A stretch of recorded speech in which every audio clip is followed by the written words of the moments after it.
Hello, welcome back to my channel. So today we are going to discuss about tumors which are benign in nature and also non-epithelial, that is connective tissue benign tumors. We have discussed the classification in last video, you may go and check it.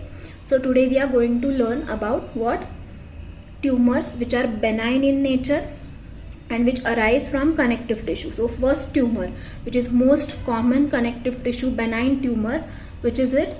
Oral fibroma. So what are the various names for oral fibroma? Irritation fibroma, traumatic fibroma, focal fibrous hyperplasia. Then fibroma. Now these are the names. Learn it. It is very important for MCQ point of view, question point of view, because sometimes you may get confused. What is focal fibrous hyperplasia?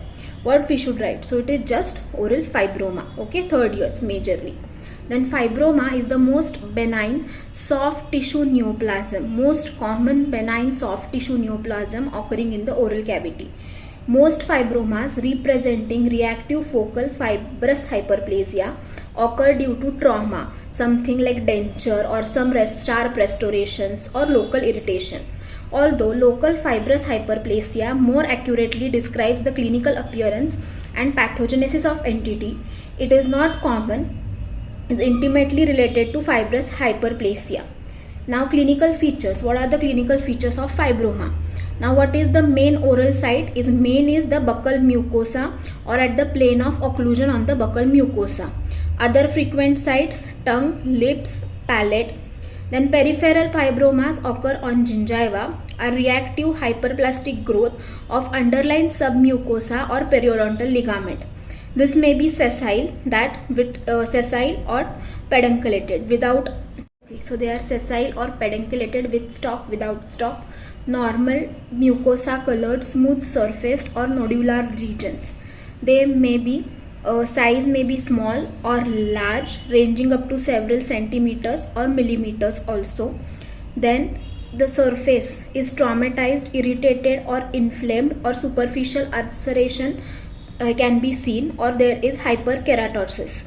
These are slow glowing tumors and well defined lesions that occur at any age of life, more common between 3rd to 4th and 5th decades. Mention this, remember this.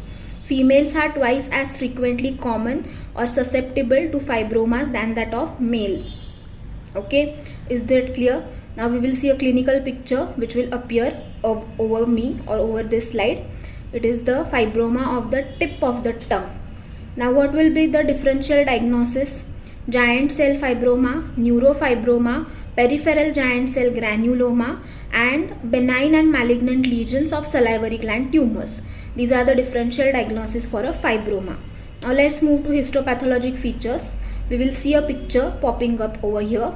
So the fibroma consists of bundles of interlacing collagenous fibers interspersed with varying numbers of fibroblasts or fibroblasts. Surface is made up of stratified squamous epithelium, which frequently appears stretched with short or flat retipex due to the proliferating stroma.